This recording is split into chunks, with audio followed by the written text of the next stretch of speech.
नमस्ते। चलिए आज एक बहुत ही मजेदार सवाल पर सोचते हैं।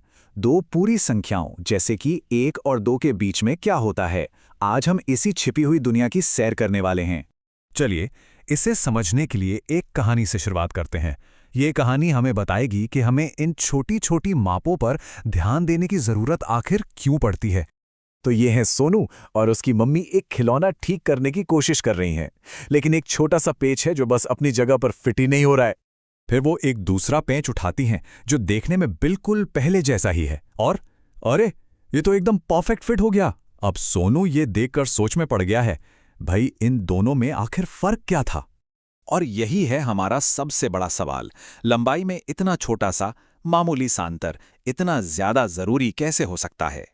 अब देखिए, अगर हम एक नॉर्मल से रूलर या स्केल से इसे नापें तो हम बस इतना बता सकते हैं कि पेच 2 सेंटीमीटर से तो लंबा है पर 3 सेंटीमीटर से छोटा है। इससे तो कोई खास मदद नहीं मिली, है ना?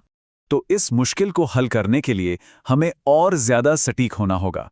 चलिए, अब हम अपनी मापने वाली इकाइयों को और छोटे-छोटे हिस्सों में बांटते हैं। और ये रहा हमारा सॉल्यूशन। अब जरा इस रूलर को ध्यान से देखिए। हमने 2 और 3 के बीच की जगह को 10 बराबर हिस्सों में बांट दिया है। इनमें से हर एक छोटा हिस्सा दशांश या टेंथ कहलाता है। और बस यही वो चीज है जो हमें एकदम सही माप लेने में मदद करेगी। तो अब हम पेज की एकदम सटीक लंबाई बता सकते हैं। इसकी लंबाई है 2 पूरे सेंटीमीटर और साथ में उन छोटे दशांश हिस्सों में से 7 हिस्से। गणित की भाषा में हम इसे लिखते हैं 2 और 7/10 सेंटीमीटर।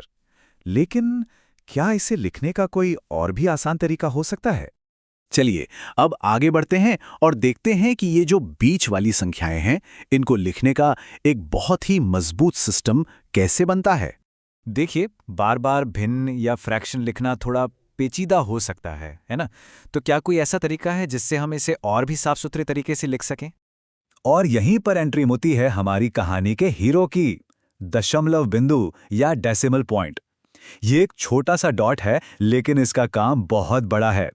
ये पूरे हिस्से को यानी होल पार्ट को फ्रैक्शन वाले हिस्से से अलग करता है। तो सबसे जरूरी बात यह है कि दशमलव बिंदु हमारी प्लेस वैल्यू सिस्टम को ही आगे बढ़ाता है। मतलब जिसे हम पहले से जानते हैं, बस उसमें दाईं ओर दशांश के लिए एक नया कॉलम जुड़ जाता है।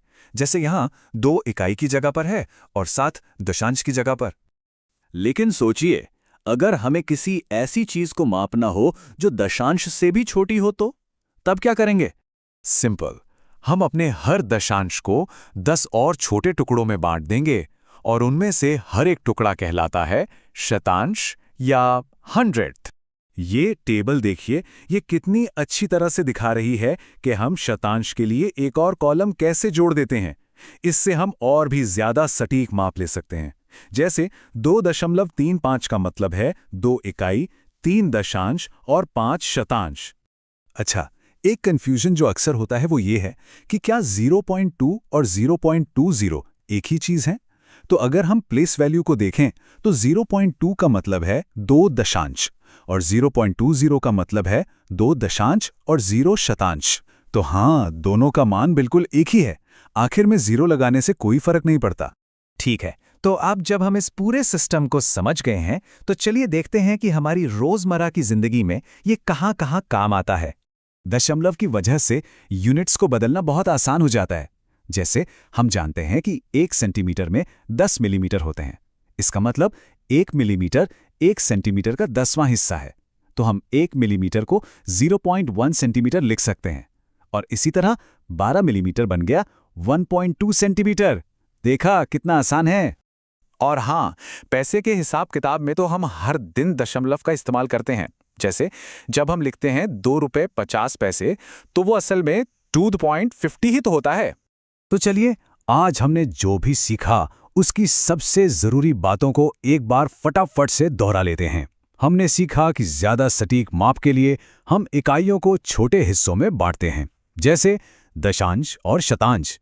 दशमलव बिंदु पूरे नंबर और उसके हिस्से को अलग करता है। और ये भी कि प्लेस वैल्यू सिस्टम दशमलव के दाईं ओर भी काम करता है। तो हमने दशांश और शतांश के बारे में तो जान लिया है। हमने देखा है कि संख्याओं को और करीब से देखने के लिए यह सिस्टम कितना कमाल का है। अब एक सवाल सबके सोचने के लिए छोड़ते हैं, इसके बाद क्या आता होगा? हम इससे भी